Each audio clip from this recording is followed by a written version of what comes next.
Sin embargo, la palabra dice, vienen cosas nuevas. Y no se dirá más, este es el pueblo que Dios sacó de la tierra de Egipto, sino que se dirá, este es el pueblo que yo con brazo fuerte saqué de Babilonia. Oye bien, y eso fue glorioso. Sin embargo, lo postrero fue más glorioso que lo primero. Todos sabemos que el éxodo es un acontecimiento mencionado en el Antiguo Testamento. Sin embargo, dice la palabra que no se nos dirá más, vive Jehová que hizo subir a los hijos de Israel de tierra de Egipto, sino vive Jehová que hizo subir a los hijos de Israel de la tierra del norte, es decir, de Babilonia. Y le voy a desglosar eso, porque hay personas que se conforman solamente con la salvación. Dígale al que está a su lado, Dios no solo quiere salvarte del pecado, sino que también quiere liberarte de un sistema babilónico, de un sistema de escasez, de un sistema de pobreza y de miseria. Porque hay personas que ya son salvas, pero siguen viviendo en sus miserias y en sus pobrezas. Porque lograron salir de Egipto, es decir, del mundo. Fueron limpiados, fueron transformados, fueron salvados. Pero ya estando en el reino de Dios, siguen con los mismos problemas. Siguen endeudados, siguen tristes, siguen limitados. Los recursos los tienen bien limitados. ¿Sabe por qué? Porque deben ser liberados del sistema de Babilonia. El sistema de Babilonia es otro sistema que nada tiene que ver con el sistema del reino de Dios. En Babilonia se trabaja mucho, pero se progresa poco. Porque tú trabajas conforme a tus propias fuerzas. Pero en el reino de Dios tú trabajas conforme al propósito de Dios, conforme a la voluntad de Dios. Así que dígale al que está a su lado, la obra de la restauración, que es la segunda liberación, será más recordada y celebrada que la primera. Nota que cuando el Señor le profetizó a través de Jeremías a su pueblo esto, ellos estaban ¿dónde? En Babilonia. La pregunta es, ¿cómo ellos estaban en Babilonia como nación? Estaban allí esclavizados. Nota que ellos habían salido, escuche esto, de Egipto. Esa fue la primera liberación para ellos.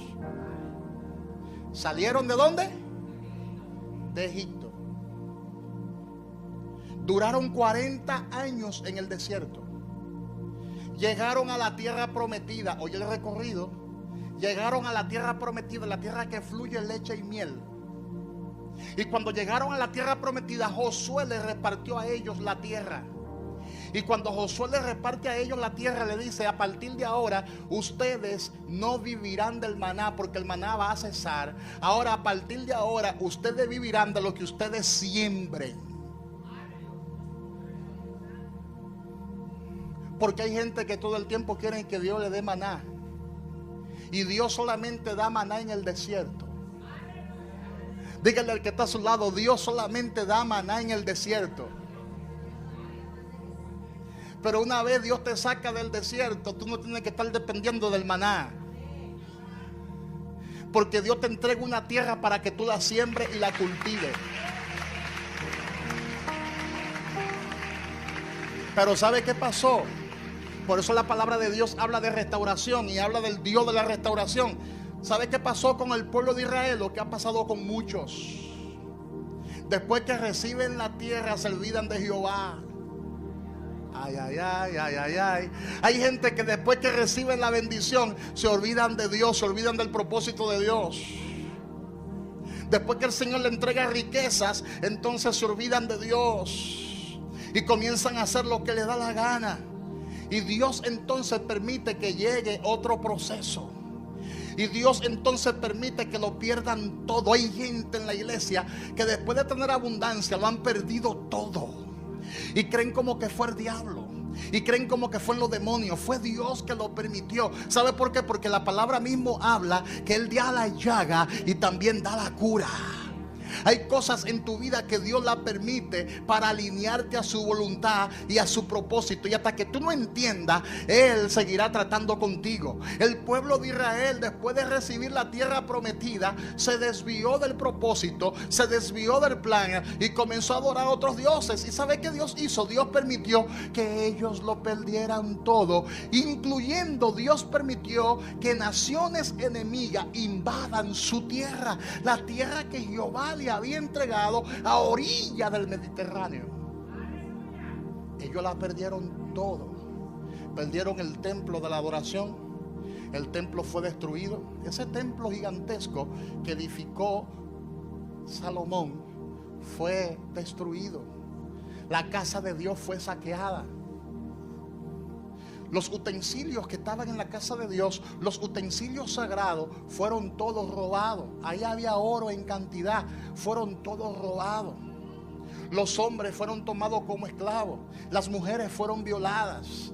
Los niños también fueron tomados para hacer trabajos forzados. Incluso la palabra habla de Daniel, Sadrach, Mesach y Abednego, que sirvieron a Babilonia. Porque ellos agarraban y tomaban los hombres de más inteligencia, los hombres más importantes, y lo ubicaban en puestos extraordinarios, en puestos claves. De manera que el pueblo hebreo había perdido su tierra, el pueblo hebreo había perdido sus ganados, el pueblo hebreo había perdido todas sus riquezas. Y entonces el arpa ya no existía, no había adoración. Y uno de los salmos habla sobre eso. ¿Y cómo vamos a adorar a Dios en tierra de esclavos? ¿Cómo levantaremos nuestras manos y adoraremos al Rey en tierra de esclavitud? Pero ¿qué fue lo que pasó con el pueblo? Si el pueblo fue sacado de Egipto, si el pueblo fue liberado de Egipto, sí, fue liberado de Egipto, pero Egipto no salió nunca de ellos. Y eso pasa con mucha gente, que Dios la saca del mundo, pero el mundo no sale de ellos. Hello. Están en la iglesia adorando a Dios, pero el mundo sigue con ellos. Están en la iglesia escuchando la palabra de Dios, pero todavía su corazón está atado a muchas cosas del mundo. Y llega un momento en que se descuidan tanto espiritualmente que comienzan a adorar a otros dioses. El problema de Israel no era que no adoraba a Jehová. El problema de Israel era que aparte de que adoraba a Jehová, se identificaba con otros dioses. Pero Dios siempre tiene un remanente como Sadrach, Mesach y Abednego, y como Daniel, que dijeron: no vamos a postrar ante esa estatua. No me voy a postrar ante la estatua que Nabucodonosor ha levantado. Dios siempre tiene propósito con un remanente. Y por amor a ese remanente, Dios entonces comienza el proceso de la liberación, de la restauración. Si la primera liberación fue gloriosa, la segunda liberación fue aún mucho más gloriosa. Cuando Jeremías profetizó esto, ni el mismo pueblo hebreo lo estaba creyendo. Porque la palabra dice que eran esclavos en ese momento. Pero no solamente eso, fueron dispersados. Fueron dispersados, dice la palabra, por todas las naciones de la tierra. Hasta hace poco que Hitler en Alemania eliminó, mató en el Holocausto más de 6 millones de judíos. Ellos no eran una nación. Trujillo le dio hospedaje, recibió a muchos de esos judíos que andaban huyendo, que andaban corriendo por sus vidas. Y por eso esta nación es una nación bendecida, porque la palabra dice que a los que bendicen a su pueblo, el Señor también lo va a bendecir.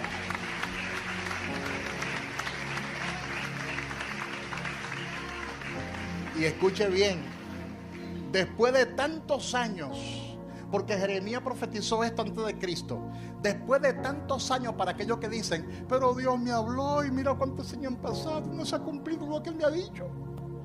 Espera, que si Dios lo dijo, Él lo va a hacer. Escucha esto, lo profetizó Jeremías antes de Cristo. Sin embargo, en el siglo pasado, ayer, eso fue ayer, año 1948, Israel volvió a convertirse en una nación. La tierra prometida que ellos habían perdido como resultado de su desobediencia, el Señor se la entregó de nuevo. Porque a Dios le encanta la restauración. Dígale al que está a su lado, todo lo que el enemigo te ha quitado, Él lo va a devolver. En su tiempo tú lo vas a disfrutar. Tú has sido perseguida, tú has sido ultrajada, tú has sido vituperada. El enemigo te ha dado con todo. Pero déjame decirte algo, hay una palabra de promesa, una palabra de bendición que está reposando sobre tu vida. Que está reposando sobre tu vida, que está reposando sobre tu vida. Gloria a Dios, gloria a Dios. Entonces, en el año 1948 recibieron, mira la foto que linda se ve ahí, la tierra prometida. Ya no es una tierra llena de camellos solamente, ni de pollitos, ni de gallina. Ve a Israel para que tú veas lo próspero que ellos están. Porque no solo le entregó la tierra, le dio la capacidad, la sabiduría para fructificar ese pedacito de tierra. Porque la palabra dice que lo vil del mundo es que Dios escoge. Porque Israel es el país más pequeño del mundo. Eso no es a lo loco. Es el país más pequeño del mundo, más pequeño del planeta, pero es el país, es uno de los países que más ha prosperado en los últimos 50 años. Es el país que más ha avanzado tecnológicamente en los últimos 50 años. Israel es una nación mega bendecida, porque hay grandes avances científicos, hay grandes avances tecnológicos. En el área de la agricultura son los mejores en el mundo, porque hicieron florecer el desierto, porque ellos creen lo que dice la Torá. Y la Torá dice que Jehová hace resplandecer y reverdecer el desierto. Y ellos literalmente han hecho, busca la historia en Google, googlea para que vea que ellos literalmente han hecho que el desierto florezca. Lo que la palabra dice no es una poesía. Tenemos que hacer que esa palabra se convierta en una realidad en nuestras vidas. ¿Está entendiendo, iglesia, lo que te estoy planteando? Si Dios dijo que te va a enriquecer, eso no es una poesía, no es una filosofía, es que Dios lo hará. Tienes que creerlo, porque Dios te da la capacidad, Dios te da la habilidad para que tú hagas las riquezas. Sal de ese letargo espiritual y comienza a creer la palabra de fe, comienza a creer la palabra de Dios. Él te va a bendecir y te va a prosperar. Tú no vas a morir en la miseria ni en la pobreza. Él te va a levantar.